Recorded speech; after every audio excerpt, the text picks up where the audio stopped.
चलिए, so will start with Lord Irwin.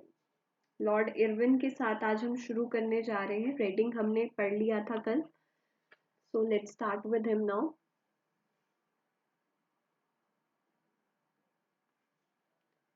चलिए, Irwin देखिए, इरविन का जो टाइम पीरियड था वो भी हमारे लिए बहुत इंपॉर्टेंट है। आई थिंक मैंने ये करवाया ना कल आप लोगों को, ना लग रहा है मुझे इरविन करवाया है मैंने। हाँ, लॉर्ड इरविन हो गया ना। So Irwin I will skip. Lord Irwin आपका कंप्लीट हो चुका है। Will start with Lord Willingdon.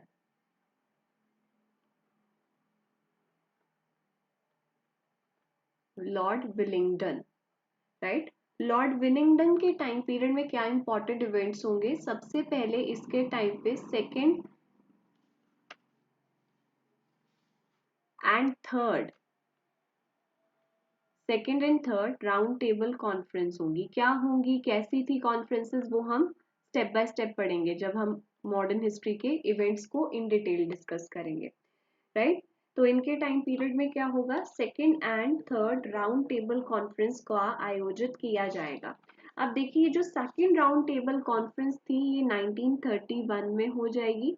आपको अगर याद हो तो फर्स्ट राउंड टेबल कॉन्फ्रेंस कब हुई है? वो हुई है इरविन के टाइम पीरियड में। फर्स्ट वाली तो इसके टाइम पे हुई है, कौन से ईयर में? 1930 में। और जो थर्ड राउंड टेबल कॉन्फ्रेंस होगी वो बच्चे होगी 1932 में। तो ये ईयर्स आपको लर्न होने चाहिए, right. 1930, 31, 32 first second third round table conference. थोड़ा सा मैं ब्रीफिंग दे देती हूँ इनमें हुआ क्या था। इसमें आपके कॉन्स्टिट्यूशन मेकिंग से मेकिंग के कंटेक्स्ट में बात की गई थी, ठीक है। कॉन्स्टिट्यूशन मेकिंग के कंटेक्स्ट में बात की गई थी। इसी टाइम पीरियड में कम्युनल अवार्ड्स भी अनाउंस किए जाते हैं। अब ये कोई अवार्ड्स नहीं थे, जैसे मतलब होता है ना सेलिब्रिटीज को अवार्ड मिलते हैं, वैसा कुछ नहीं था। ये होता है 1932 में, राइट। पूना पैक्ट साइन किया जाता है। पूना पैक्ट साइन किया जाता है, राइट। फिर गवर्नमेंट ऑफ इंडियन एक्ट 1935 भी आता है, राइट। तो ये लॉर्ड विलिंगडन के टाइम पीरियड में इंपॉर्टेंट इवेंट्स होंगे जो हमें देखने को मिलेंगे। फिर आता है लॉर्ड लिनलिथ ग्लो, ठीक है। लिनलिथ ग्लो, लॉर्ड लिनलिथ ग्लो। अब इनके टाइम पीरियड में क्या होगा? इनके टाइम पीरियड में आपका क्रिस्प मिशन इंडिया में आएगा। क्रिप्स मिशन इंडिया में आएगा इन द ईयर 1942। फिर साथ ही में क्विट इंडिया मूवमेंट स्टार्ट होगा। क्विट इंडिया मूवमेंट स्टार्ट होगा, उसका भी टाइम पीरियड बच्चे 1942 था, जिसमें डू और डाई का स्लोगन बहुत ज्यादा फेमस होगा। फिर आता है लॉर्ड वेवल, ठीक है। लॉर्ड वेवल, लॉर्ड वेवल के टाइम पीरियड में क्या होगा? Shimla conference, Shimla which is the capital of Himachal Pradesh, वहां पर एक कॉन्फ्रेंस की जाती है 1945 में। फिर कैबिनेट मिशन इंडिया में आएगा, कैबिनेट मिशन इंडिया में आएगा 1946 में, राइट। एंड इसी कैबिनेट मिशन से आपका कॉन्स्टिट्यूएंट असेंबली का क्रिएशन होगा। कॉन्स्टिट्यूएंट असेंबली का क्रिएशन होगा। ये चीज मैंने आपको पॉलिटी जिन बच्चों ने मेरे से पढ़ी होगी वहां पर मैंने बताई है, constituent assembly in depth, right. इसके बाद आते हैं Lord Mountbatten, Mountbatten, ठीक है। We have started like this today. ये आया, फिर ये आया, फिर ये आया, राइट। अब लॉर्ड माउंटबेटन की बात करें कि लास्ट वाइसरॉय होंगे, लास्ट वाइसरॉय होंगे, राइट, ऑफ ब्रिटिश इंडिया के, ब्रिटिश इंडिया के। लेकिन फर्स्ट गवर्नर जनरल बनेंगे इंडिपेंडेंट इंडिया के, इंडिपेंडेंट इंडिया के, राइट। उसके बाद इनके टाइम पीरियड में इंडियन इंडिपेंडेंस एक्ट आएगा, इंडिया को आजादी मिल जाएगी। इंडिपेंडेंट एक्ट आएगा इन द ईयर 1947, जिसके तहत इंडिया को 15 अगस्त को आजादी दे दी जाएगी, राइट। उसके बाद आपके एक बंदा आपने याद रखना है, सी राजा गोपालाचार्य, सी राजा गोपालाचार्य। देखिए बच्चों, ये आपका first and last Indian governor general रहे हैं इंडिया के। मतलब माउंटबेटन के बाद जो गवर्नर जनरल की पोस्ट पे रहेगा उस बंदे का नाम क्या होगा? It will be C Raja Gopalacharya. But ये सी राजा गोपालाचार्य जो है वो फर्स्ट एंड लास्ट इंडियन रहेंगे जो इस पोस्ट पे रिजाइड करेंगे, क्योंकि इसके बाद, इनके टेन्योर के बाद इस पोस्ट का ही इंडिया में क्रिएशन खत्म कर दिया जाएगा। अब प्रेसिडेंट और प्राइम मिनिस्टर ही होते हैं, हम गवर्नर जनरल तो नहीं पढ़ते हैं ना, कुछ ऐसी पोस्ट है नहीं पढ़ते हैं। यस, अगर स्टेट के कंटेक्स्ट में बात करूं गवर्नर होता है, लेकिन पूरे इंडिया का गवर्नर जनरल नहीं है। जो थे पहले जो थे वो लॉर्ड माउंटबेटन थे। उसके बाद अगर इंडियन पूछेंगे तो इंडियन कौन रहे हैं, तो वो आपने याद रखना है, first and last Indian governor general of India, that is C राजा गोपालाचार्य। क्या यहाँ तक बात समझ आ गई सबको? क्या यहाँ तक बात समझ आ गई सबको? एवरीवन?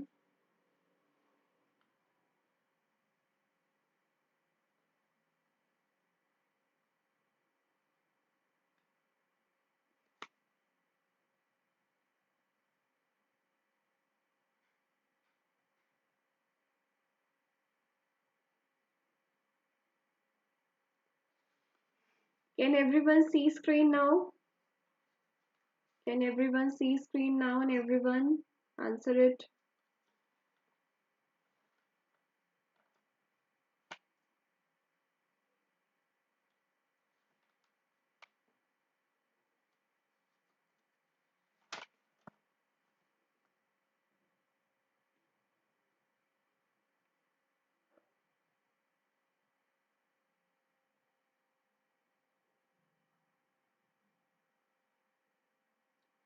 क्या स्क्रीन का इशू सभी बच्चों को आ रहा है? स्क्रीन का इशू सबको आ रहा है? जल्दी से बताओ यार, टाइम मत वेस्ट किया करो। नहीं, व्हाट आई सजेस्ट यू, आप अपने आप को रिमूव करो, मतलब लीव करो ना चैट को और फिर से स्टेप इन करो, राइट। चलिए, अब मैं शुरू करूंगी आपके मूवमेंट्स के साथ, ठीक है। Will start with the freedom struggle, ठीक है। सबसे पहले फ्रीडम स्ट्रगल का आगाज होता है रिवॉल्ट ऑफ 1857 के साथ, जिसको मैंने आपको इन डेप्थ पढ़ा दिया है। फिर आती है इंडियन नेशनल कांग्रेस का क्रिएशन, ये बनती है 1885 में एओ ह्यूम के द्वारा, ठीक है। एओ ह्यूम कौन थे? एक रिटायर्ड ब्रिटिश ऑफिसर थे। ये कहाँ रहा करते थे? ये रूथनी कैसल शिमला में रहा करते थे, ठीक है। और जब ये शिमला के हिल स्टेशन में रहा करते थे तो ये सोच रहे थे रिवॉल्ट ऑफ 1857 जैसी क्रांति को अगर सप्रेस करना है, ऐसी क्रांति फिर ना हो, तो हमें एक इंटरमीडिएट विंग क्रिएट करने की बहुत ज्यादा जरूरत है, जिसके थ्रू हमें ब्रिटिशर्स पता चल सके कि इंडिया की जनता क्या चाहती है, ताकि उनकी हर डिमांड पूरी हो सके और वो कभी भी एक ऐसा स्टेप ना उठाए जिसकी वजह से वो हमें यहाँ से बाहर भगाए। तो उसी टाइम पीरियड में आईएनसी 1885 में इनके थॉट प्रोसेस की वजह से क्रिएट की जाती है, राइट। एंड ये किस वाइसरॉय के टाइम पीरियड में क्रिएट होगी? एनीवन? तो ये लॉर्ड डफरिन के टाइम पीरियड में क्रिएट होगी। किसके टाइम पीरियड में क्रिएट होगी? लॉर्ड डफरिन के टाइम पीरियड में क्रिएट की जाएगी, राइट। अगर हम बात करते हैं तो जब हमारी इंडियन नेशनल कांग्रेस क्रिएट की गई थी, ठीक है, इंडियन नेशनल कांग्रेस जब क्रिएट की गई थी तो लाला लाजपत राय ने इसको as a safety valve considerate किया था। लाला लाजपत राय इसे क्या बोलते थे? सेफ्टी वॉल्व बनाया है। क्यों? अब आपको पता है कि आपने प्रेशर कुकर देखा होगा, प्रेशर कुकर में एक सेफ्टी वॉल्व लगी होती है, जो अगर प्रेशर ज्यादा हो जाए कुकर में फट जाती है और प्रेशर को रिलीज करके कोई बड़े इंसिडेंट को होने से रोकती है। तो लाला लाजपत राय का मानना था कि ये ब्रिटिशर्स हमें आजादी नहीं देना चाहते हैं, बस इन्होंने एक इंडियन नेशनल कांग्रेस नाम का एक विंग क्रिएट कर दिया जहां पे कुछ इंडिया के रिप्रेजेंटेटिव बैठेंगे, इंडिया के रिप्रेजेंटेटिव इनसे अपनी बातें रखा करेंगे और ये उन बातों को पूरा करके इंडियंस को खुश रखा करेंगे, लेकिन इनका अल्टीमेट गोल कभी भी इंडिया की आजादी नहीं होगी। तो Lala Lajpat Rai was the first one who made a comment on this theory, जिन्होंने कहा था कि यार ये तो एक सेफ्टी वॉल्व है। वेरएज गोपाल कृष्ण गोखले की अगर हम बात करते हैं, गोपाल कृष्ण गोखले, उन्होंने इसको लाइटनिंग कंडक्टर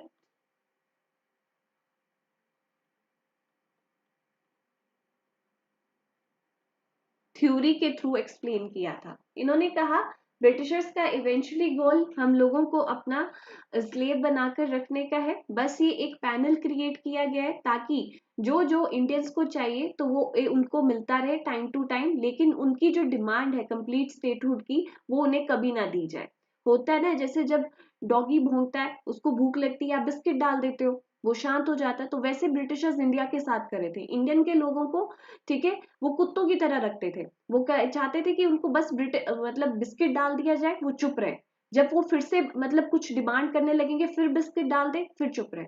सो ऐसी क्रिएशन एक मेंटालिटी के साथ जो था इंडियन नेशनल कांग्रेस का क्रिएशन किया गया था, राइट। जब इंडियन नेशनल कांग्रेस क्रिएट की जाती है तो ये दो फेजेस में स्टडी की जाती है, ठीक है, दो फेजेस में स्टडी की जाती है। इवेंचुअली थर्ड फेज जो आएगा वहां से तो आपकी प्रॉपर फ्रीडम स्ट्रगल चलती है।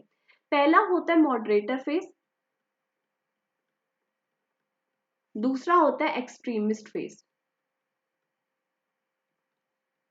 ठीक है, ये शुरू होता है आपका 1885 से लेके 1905 तक, और ये आपका स्टार्ट होता है 1905 से लेके 1915 तक। ठीक है, अब 1915 के बाद जो टाइम पीरियड आता है, क्योंकि महात्मा गांधी वापस आ जाएंगे 9 जनवरी 1915 को, फिर शुरू होता है गांधीयन एरा। तो हम जब कांग्रेस को स्टडी करते हैं तो उसको तीन पार्ट्स में डिवाइड करते हैं, moderator, extremist and Gandhian era. Time period आपके सामने मैंने लिख दिया। अब मॉडरेटर्स कौन हुआ करते थे? मॉडरेटर्स ऐसे बंदे थे, इंडिया इंडिया के ही रिप्रेजेंटेटिव इंडियन नेशनल कांग्रेस में थे, लेकिन कुछ ऐसे भी बंदे थे जो गुडविल ऑफ ब्रिटिशर्स में बिलीव करते थे कि ब्रिटिशर्स जो कर रहे हैं वो इंडिया के अच्छे के लिए कर रहे हैं, हमें उनका सहयोग करना चाहिए और जो भी रिफॉर्म्स वो लेकर आएंगे वो हमारे वेलफेयर के लिए ही होने वाले हैं।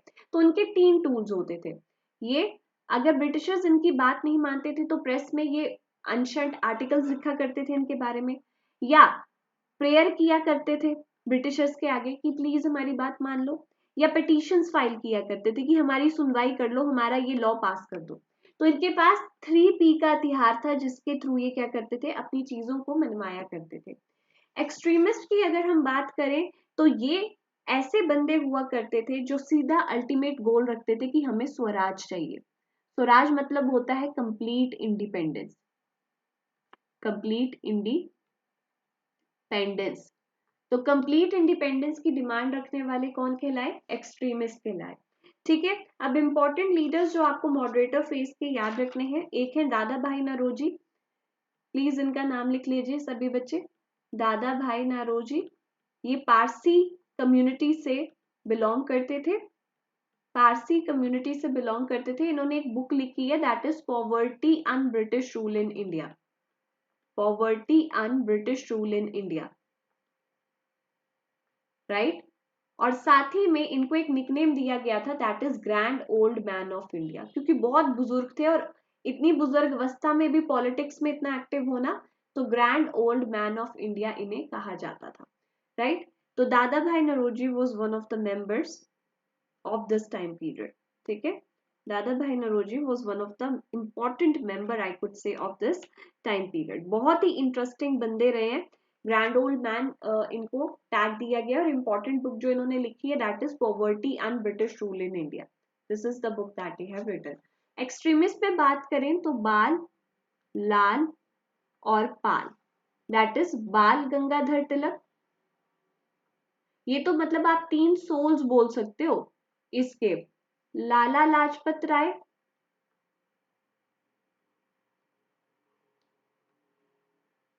एंड बाल गंगा पाल से बिपिन चंद्र पाल,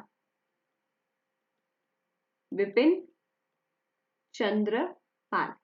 आप बोल सकते हो एक्सट्रीमिस्ट विंग के सबसे कट्टर नेता थे, ठीक है। They were ready to sacrifice their life for the sake of independence. कितनी बार जेल गए होंगे, कितनी बार ब्रिटिशर्स ने इनको पीटा होगा, ठीक है, लेकिन स्टिल इन्होंने कभी भी अपना जो वी कैन से स्टैंड है एक कट्टरपंथी से नहीं किया, ठीक है। इन्हें अगर हिंदी में देखें, इनको आप बोलते हो नरम दल, इनको बोलते हो गरम दल, because they were very aggressive. ये हमेशा एग्रेसिव टोन में ही बात करते थे, ठीक है। अगर इनकी बात करूं तो ये बेचारे बड़े पोलाइटली बात किया करते थे, जिसकी वजह से मॉडरेटर्स कौन ब्रिटिशर्स के फेवरेट रहेंगे, लेकिन एक्सट्रीमिस्ट कभी भी ब्रिटिशर्स के फेवरेट नहीं रहेंगे।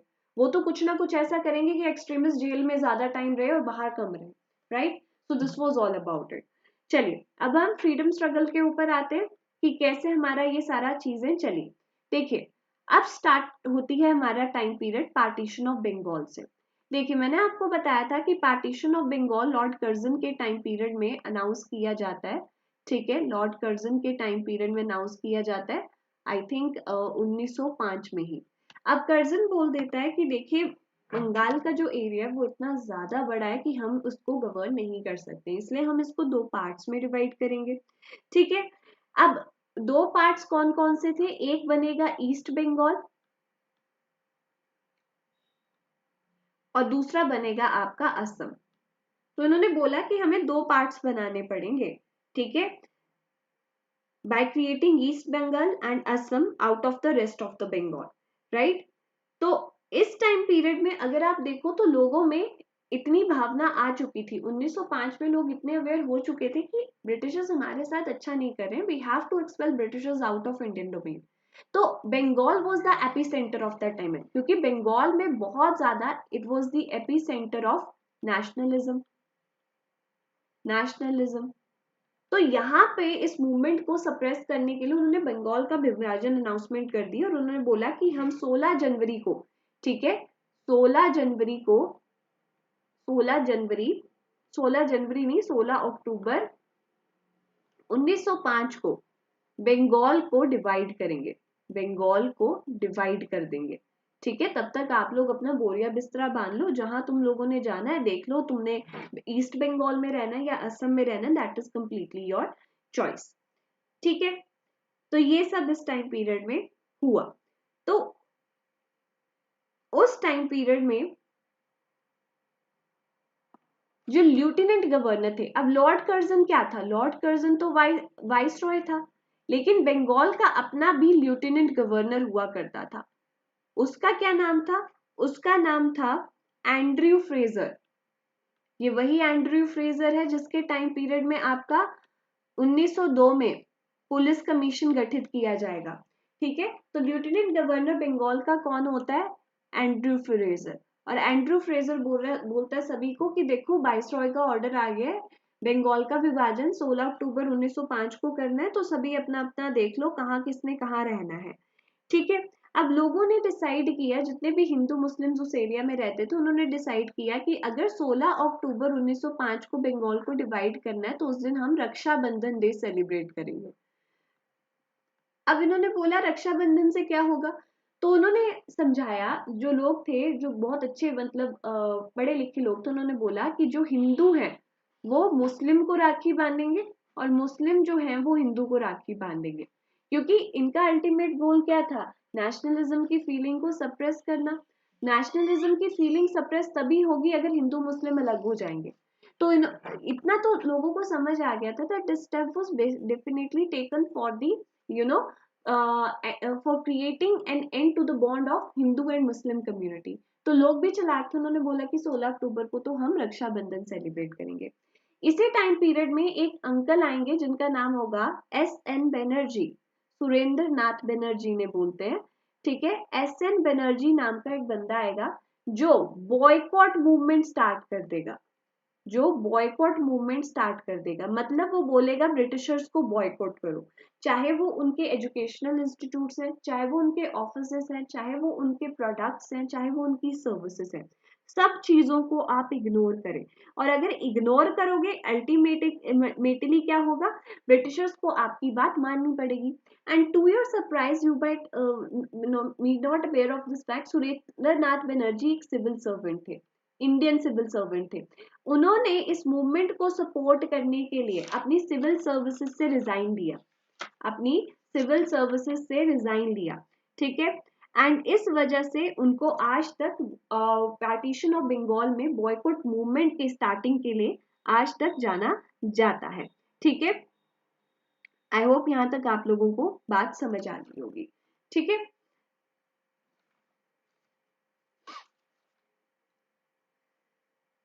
इसी टाइम पीरियड में जो रविंद्रनाथ टैगोर थे, रविंद्रनाथ टैगोर जिनको गीतांजलि के लिए नोबेल पुरस्कार 1913 में मिला है, तो रविंद्रनाथ टैगोर जो है अमार सोना बंगला, अमार सोना बंगला नाम का नेशनल सॉन्ग कंपोज करते हैं, नेशनल सॉन्ग कंपोज करते हैं, ठीक है। Because Bengal was crying, Bengal के लोग नहीं अलग होना चाहते थे, but because of the plans of Britishers ऐसा हो रहा था। तो रविंद्रनाथ टैगोर ने लोगों को बोला कि आप इसको गाओ, ठीक है।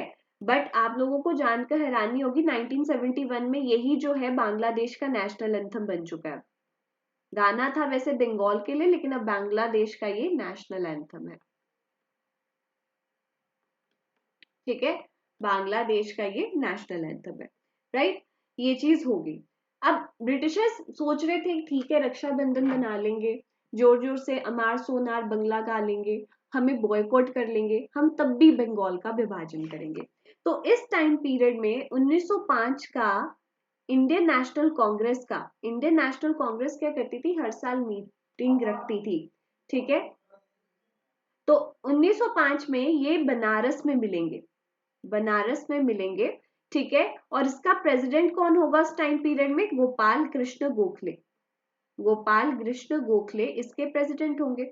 और वो बोलेंगे कि भैया इन्होंने ऐसे नहीं मारना है, हमें क्या करना पड़ेगा, हमें स्वदेशी मूवमेंट स्टार्ट करनी पड़ेगी, स्वदेशी मूवमेंट स्टार्ट करनी पड़ेगी। अब स्वदेशी मूवमेंट में क्या था कि आपको फॉरेन प्रोडक्ट्स को तो बॉयकॉट कर ही रहे थे, सुरेंद्र नाथ बनर्जी ने बोला था कि अंग्रेजों की चीजों को बॉयकॉट करो, कुछ कर नहीं सकते हो। अब आप जब अंग्रेजों की चीजों को बॉयकॉट करोगे तो आपको वो चीजें पूरी तो करनी पड़ेंगी ना, क्योंकि आप रह रहे थे उस टाइम पे। तो उस टाइम पीरियड में स्वदेशी मूवमेंट चली। स्वदेशी मूवमेंट ने क्या किया, इंडिया को सेल्फ रिलायंस की ओर ले चला, इंडिया सेल्फ रिलायंट की ओर बढ़ चुका, ठीक है, सेल्फ रिलायंट की ओर बढ़ चुका। इसकी वजह से क्या होगा, आप लोगों के टेक्सटाइल इंडस्ट्रीज डेवलप होंगी, टेक्सटाइल इंडस्ट्री सेटअप की जाएंगी, ठीक है। लाइफ इंश्योरेंस कंपनीज आ जाएंगी, LIC की कंपनीज बनेंगी, बैंक्स आपके बनने लगेंगे, ठीक है। मतलब इंडियंस इंडियंस को सर्विसेज देंगे, सोप, मेडिसिन, मैन्युफैक्चरिंग कंपनी सब एस्टैब्लिश की जाएगी। तो अगर आप इन शॉर्ट बोले तो आपकी स्मॉल कॉटेज इंडस्ट्रीज का डेवलपमेंट इस टाइम पीरियड में होने लगेगा, क्योंकि आप तो ऑलरेडी पार्टीशन ऑफ बंगाल में सुरेंद्रनाथ बनर्जी के टाइम से ही बोल रहे थे कि हम ब्रिटिशर्स की चीजों को यूज नहीं करेंगे, हम बॉयकॉट करेंगे। बट यार खुद की सर्वाइवल के लिए तो वो चीजें चाहिए ना। तो 1905 में बनारस के सेशन में गोपाल कृष्ण गोखले सबको समझाएंगे और पूरे इंडिया में संदेश भिजवाएंगे कि आप स्वदेशी बनिए, मतलब आप यहाँ की बनी हुई चीजों को आप प्रयोग करें। तो लोग बोलेंगे कि यहाँ पे तो चीजें बनती नहीं है, तो वो बोलेगा चलो बनाना शुरू करो, कंपनी सेटअप करो, कॉटेज इंडस्ट्रीज डेवलप करो। एंड ये इसका डेवलपमेंट जब होगा तो यहाँ के लोगों को एक नया सोर्स ऑफ इनकम मिलेगा, और डेफिनेटली एक आप बोल सकते हो कॉन्फिडेंस बिल्डअप होगा कि yes we can compete the British market in India. क्या यहाँ तक बात समझ आ गई सबको, क्या यहाँ तक बात समझ आ गई सबको। चलिए अब देखिए 1900 का 19 फिर 1905 में ये सब हुआ, ठीक है। अब आता है 1906 का टाइम पीरियड। अब बनेगी मुस्लिम लीग, क्योंकि आपने वो तो पढ़ ही लिया है, INC बन गई थी। अब क्या होता है, आप जितना भी यूनिटी यूनिटी कर लो, कुछ ऐसे सोसाइटी में लोग होते हैं जो आपकी यूनिटी को तोड़ने की कोशिश करेंगे। वैसे कुछ मुस्लिम कम्युनिटी के मेंबर्स थे जो बोलते थे कि इंडियन नेशनल कांग्रेस एक हिंदू ऑर्गेनाइजेशन है, उसमें मुस्लिम के लिए कोई जगह नहीं है। जिस वजह से 1906 में आपके आगा खान की प्रेसिडेंटशिप में, आगा खान की चेयरमैनशिप बोलो या लीडरशिप बोलो, ठीक है, लीडरशिप में मुस्लिम लीग को क्रिएट किया जाएगा, जो कि प्योरली मुस्लिम ऑर्गेनाइजेशन होगी, मुस्लिम मुद्दों को ब्रिटिशर्स के सामने रखेगी।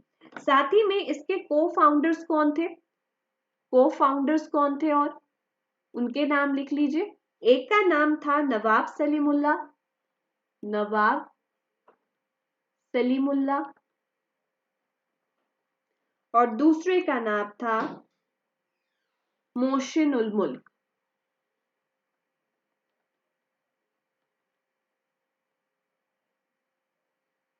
मोहसिन उल मुल्क, ठीक है, तो ये इनके को फाउंडर्स रहे थे। अगर मैं बात करूं मुस्लिम लीग के एजेंडे क्या थे, तो बच्चों ये एक conservative conservative communal political organisation थी, जिसको इंडिया की आजादी से कोई मतलब नहीं था। टू बी ऑनेस्ट, इनको इंडिया की आजादी से कोई मतलब नहीं था। They only wanted to put forward the interest of the Muslim community before the Britishers.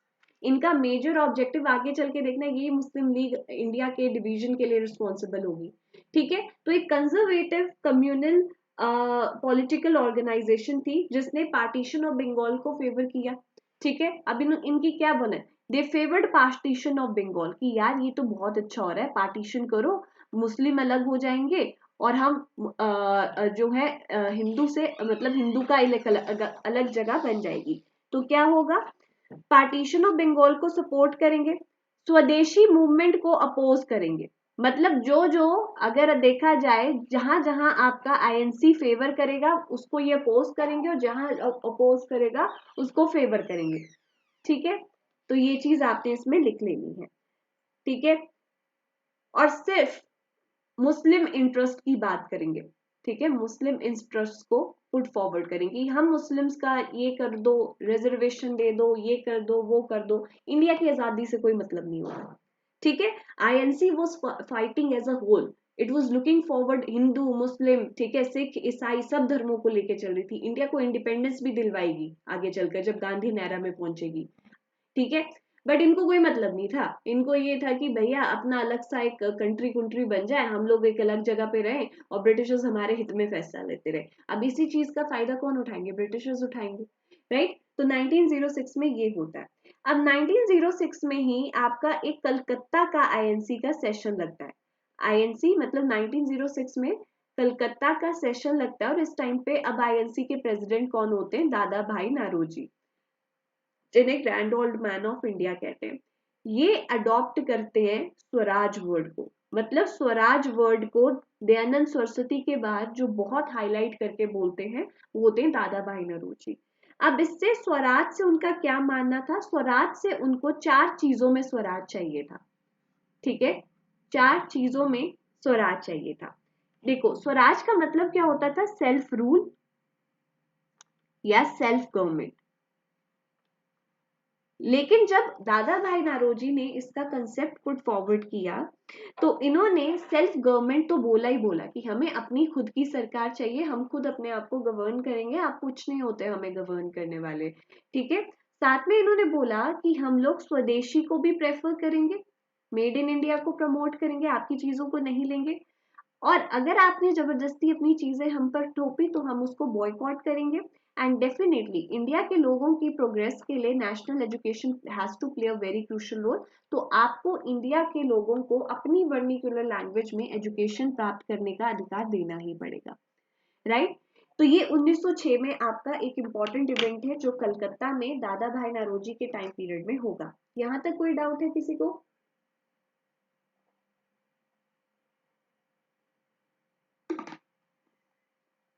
Anyone in the class with a doubt on it?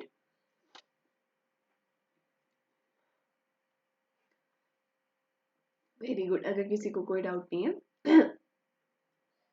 अब आ जाओ 1911 का टाइम पीरियड। 1911 का टाइम पीरियड, लॉर्ड हार्डिंगे आपके क्या होंगे?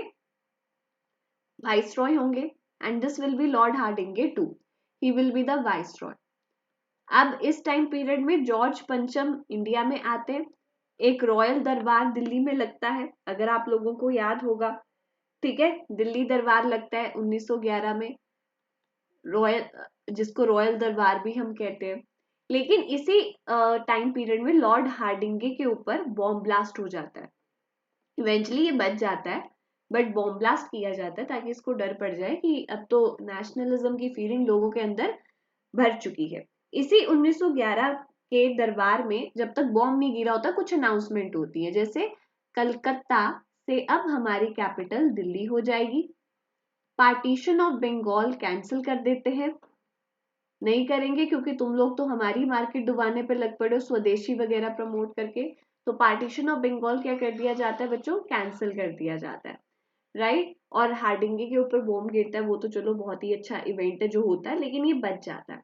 मैंने आपको बताया था लॉर्ड हार्डिंगे की एक बुक है जो उसके एक्सपीरियंस को यहाँ पे दर्शाती है, उसने क्या क्या फेस किया, स्पेशली उसमें ही ये मेंशन किया गया है कि मेरे ऊपर एक बॉम्ब अटैक फेंका जाता है, और इसका नाम, इस बुक का नाम था my Indian years, my Indian year. तो माई इंडियन ईयर नाम की पुस्तक हार्डिंगे की है, जो बताता है कि यार इंडिया में मैं तो वाइसरॉय बनने गया था पर मेरे ऊपर तो बम वगैरह गिर गए, मतलब मनहूस था मेरा टाइम पीरियड, राइट। अब देखो, जब नई दिल्ली को कैपिटल बनाने की बात की जाती है तो दिल्ली में इतना डेवलपमेंट नहीं हुआ होता है, राइट।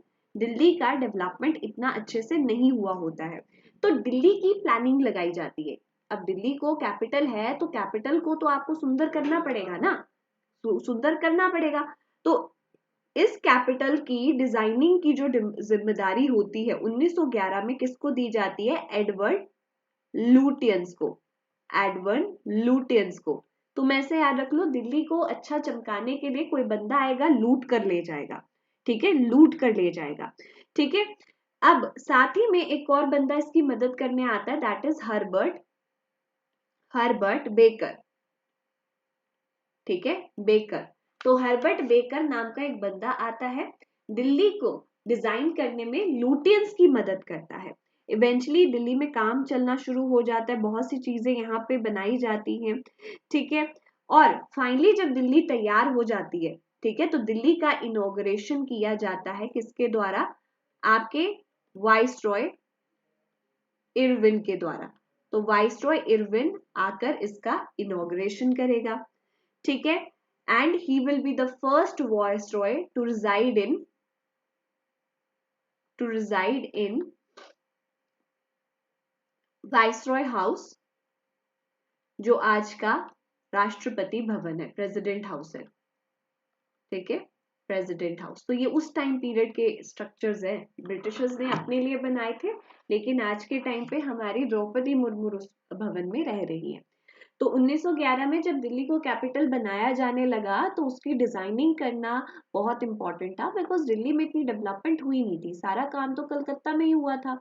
तो डिजाइनिंग के लिए ल्यूटन्स और बेकर को अपॉइंट किया गया, फिर फाइनली इन्होंने बहुत सालों तक काम किया, एंड 1931 के टाइम पीरियड में इरविन इसका इनॉग्रेशन करता है, and he will become the first viceroy to live in Viceroy Lodge, जिसे आज के टाइम पे हम प्रेसिडेंट हाउस कहते हैं। क्या यहाँ तक बात समझ आ गई सबको? क्या यहाँ तक बात समझ आ गई सबको? एवरीवन, एवरीवन बताओ, यहाँ तक समझ आया कि नहीं आया?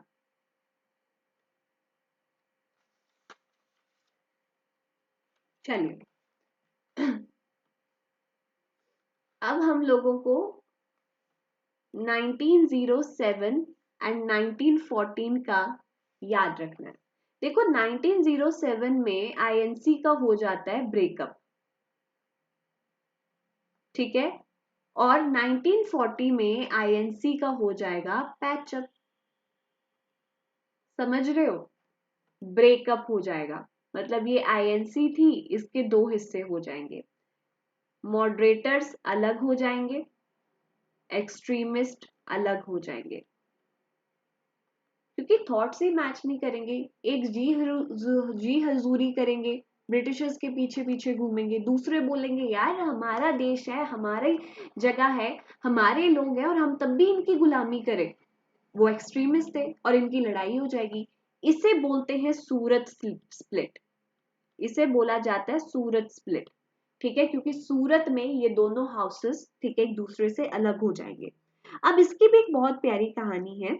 देखिए, आईएनसी का हर साल जो था मीटिंग हुआ करती थी और उस मीटिंग में आपका एक प्रेसिडेंट अपॉइंट किया जाता था। अब मॉडरेटर्स और एक्सट्रीमिस्ट की लड़ाई हो जाएगी। मॉडरेटर्स अपना कैंडिडेट भेजेंगे, एक्सट्रीमिस्ट अपना भेजेंगे। जब दोनों सेटलमेंट पे नहीं मानेंगे तो एक्सट्रीमिस्ट और मॉडरेटर्स एक दूसरे पे चप्पल जूते फेंकने लग पड़ेंगे, जिसकी वजह से ब्रिटिशर्स आएंगे, मॉडरेटर्स के फेवर में फैसला देते हुए एक्सट्रीमिस्ट को उठाकर जेल में डाल देंगे। ठीक है, तो ये आईएनसी का सबसे बड़ा ब्रेकअप होगा 1907 का, जिसे हम सूरत स्प्लिट कहते हैं, क्योंकि यहाँ पे दो विंग्स बन जाएंगे आईएनसी के और अब ये दो विंग्स इंडिपेंडेंटली काम करने लगेंगे, एक दूसरे से कंप्लीटली अलग हो जाएंगे। क्योंकि एक्सट्रीमिस्ट बेचारों को तो वैसे ब्रिटिशर्स पीछे पड़ी रहती थी, they were very violent in their approach. अब मॉडरेटर्स ने इनको और बुरा बना दिया। तो मॉडरेटर्स की तरफ से किसका नाम दिया गया था? रास बिहारी बोस का। रास बिहारी बोस का नाम दिया जा रहा था कि आप प्रेसिडेंट बनना। लेकिन एक्सट्रीमिस्ट चाह रहे थे तो हमारा तो लाला लाजपत राय गद्दी पे बैठे। अब इस वजह से इनकी लड़ाई हो जाएगी, बड़े लड़ेंगे एंड इवेंचुअली ब्रिटिशर्स आएगी, ब्रिटिशर्स इनको सपोर्ट करेगी और इनको अरेस्ट करा देगी, जिसकी वजह से एक्सट्रीमिस्ट को काफी धक्का लगेगा कि एक फॉरेन पावर आई, हमारे दूसरे विंग को सपोर्ट करके चलेगी, जो कि इंडिया के ही निवासी हैं, एंड एज इंडियन उन्होंने हमें जेल में जाने भी दिया और इनका हो जाएगा ब्रेकअप। इंडियन नेशनल कांग्रेस टूट जाएगी दो पार्ट्स में, राइट। अब 1914 में फिर इनको देखो, 7 से लेके 13 तक जब ये अकेले काम करेंगे, इनको ये भी समझ आ जाएगा कि भाई अकेले नहीं चला जाएगा, हमें साथ में काम करना ही पड़ेगा। तो 1940 को हम बोलते हैं लखनऊ पैक्ट, क्योंकि ये लखनऊ में होता है, लखनऊ पैक्ट। अब इसमें इंडियन नेशनल कांग्रेस जुड़ जाएगा, एक्सट्रीमिस्ट मॉडरेटर साथ में काम करने की बात करेंगे कि भैया साथ साथ में चलते, कुछ तुम भी अपना मन मारो, कुछ हम भी मारेंगे, एंड इंडियंस और मुस्लिम्स भी अब साथ हो जाएंगे। ठीक है, इंडियंस और मुस्लिम्स भी इसमें शाम हो जाएंगे, क्योंकि आपको पता ना मुस्लिम्स भी हिंदू ऑर्गेनाइजेशन बोलकर 1906 में मुस्लिम लीग का फॉर्मेशन कर देंगे। ठीक है, तो उस टाइम पीरियड में एक ब्रिज बन जाएगा मुस्लिम्स और हिंदू के बीच में।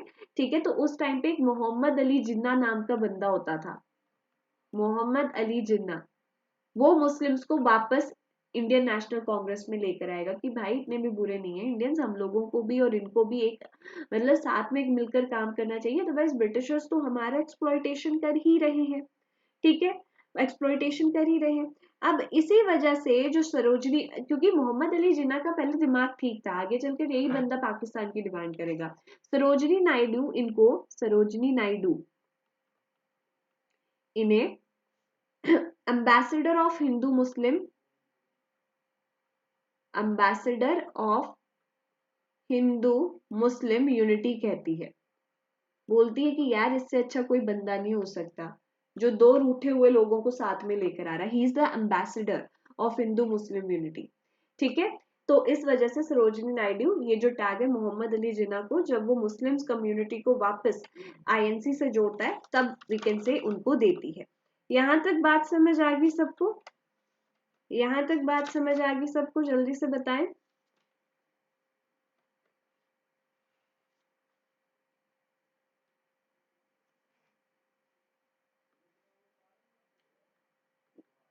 आज आपके साथ में एक लिस्ट शेयर करूंगी, देखिए उसमें आईएनसी का एयर होगा लिखा हुआ, ठीक है, प्लेस लिखा होगा, सेशंस होंगे जो कुछ मतलब स्पेसिफिक ईयर्स में हुए हैं, ठीक है, और इम्पोर्टेंट फैक्ट होगा कि उस मतलब ईयर में क्या इम्पोर्टेंट चीज हुई थी, तो वो आपने लर्न करने हैं। उसमें मेरा लर्न कराने वाला नहीं है कुछ पॉइंट, एक बार मैं उसको रीड जरूर कर दूंगी जब मुझे टाइम मिलेगा, बट वो पढ़ना आपने। अब देखो 9 जनवरी 1915 का टाइम पीरियड आता है जब महात्मा गांधी आपके साउथ अफ्रीका से वापस इंडिया में आ जाते हैं, राइट। साउथ अफ्रीका से इंडिया वापसी होगी इनकी, ठीक है। इसी को हम एनआरआई डे की फॉर्म में सेलिब्रेट करेंगे। ये आते ही सबसे पहले क्या करते हैं बच्चों, अंबालाल सारा भाई की मदद से साबरमती आश्रम खोलते हैं, साबरमती आश्रम खोलते हैं, ठीक है। और ये अगर आप देखोगे तो महात्मा गांधी की बात करें, फादर ऑफ द नेशन के नाम से जाना जाता है इनको, राइट। एंड इनके टाइम पीरियड में आते ही 3 सत्याग्रह होंगे। केक सत्याग्रह, इसे बोलते हैं चंपारण, इसे बोलते हैं अहमदाबाद, और फिर आता है खेड़ा। इसका टाइम पीरियड है 1917, 1918, 1918। ऑर्डर यही याद रखना है, पहले चंपारण हुआ है, फिर अहमदाबाद हुआ है, फिर खेड़ा सत्याग्रह हुआ है। 1917, 18 और ये 81 कर दिया, सॉरी इसको भी 18 कर लीजिएगा, राइट। ये होते हैं। अब देखो चंपारण सत्याग्रह क्यों होता है, चंपारण सत्याग्रह यूपी के एरिया में लगता है। यूपी बिहार उसमें तो चलो,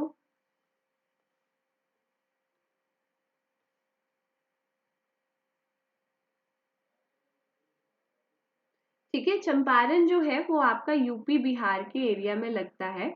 बट चंपारण सत्याग्रह में होता क्या था कि आपके जो ब्रिटिशर्स थे वो यहाँ के लोगों को, फार्मर्स को कंपेल करते थे कि आप इंडिगो को ग्रो करो, ठीक है। And they don't want to grow indigo because I told you indigo जिस एरिया में ग्रो हो जाए उस एरिया की फर्टिलिटी चल जाती थी, राइट। तो उस टाइम पीरियड में इसी एरिया में एक सिस्टम डेवलप किया गया था, दैट इज तिनकथिया सिस्टम, तिनकथिया सिस्टम, जिसमें बोला गया था कि अगर आपका लैंड 20 पार्ट्स में डिवाइड कर जाए तो उसमें 3 हिस्सों में तो आपने इंडिगो ग्रो करनी ही करनी है, ठीक है। जिसके फेवर में यहाँ के फार्मर्स नहीं थे एंड उनसे कंपल्सरी ये चीज उगवाई जा रही थी, ठीक है। कंपल्सरी ये चीज उगवाई जा रही थी, जिसकी वजह से यहां से एक बंदा उठेगा जिसका नाम होगा राजकुमार शुक्ला, ठीक है।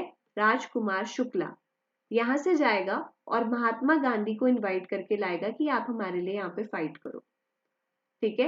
ये इनको बुलाकर लाएगा, कॉल करेगा कि आप आ जाओ यार, हम यहाँ पे देखो यहाँ के पीजेंट्स मर जाएंगे अगर ऐसा ही चलता रहा, आप प्लीज कुछ करिए। 1 मिनट रुको जरा, ठीक है। महात्मा गांधी यहाँ पर आते हैं, इवेंचुअली जो है उनके एफर्ट्स से तिनकठिया सिस्टम यहाँ पे अबॉलिश कर दिया जाता है। फिर अहमदाबाद आता है। अहमदाबाद जो मतलब केस होता है वो बेसिकली एक मिल का केस होता है, मतलब एक मिल होती है जहाँ पे उनके ओनर ने उनको प्रॉमिस किया होता है कि मैं आपको बोनस दूंगा, लेकिन बोनस देने के बारी पे वो बोनस नहीं देता है, तो वहां पे जो मिल वर्कर्स होते हैं वो स्ट्राइक पर आ जाते हैं, ठीक है। लेकिन उनकी इस स्ट्राइक पर आने से तब भी ओनर को फर्क नहीं पड़ता, गांधी जी को बुलाया जाता है, गांधी जी भी स्ट्राइक करते, कोई फर्क नहीं पड़ता। अब गांधी जी यहाँ पर for the very first time hunger strike करते हैं, और जब हंगर स्ट्राइक करते हैं तो मजबूरन मिल ओनर को यहाँ पे लोगों को उनका जो है बोनस देना ही पड़ता है, ठीक है।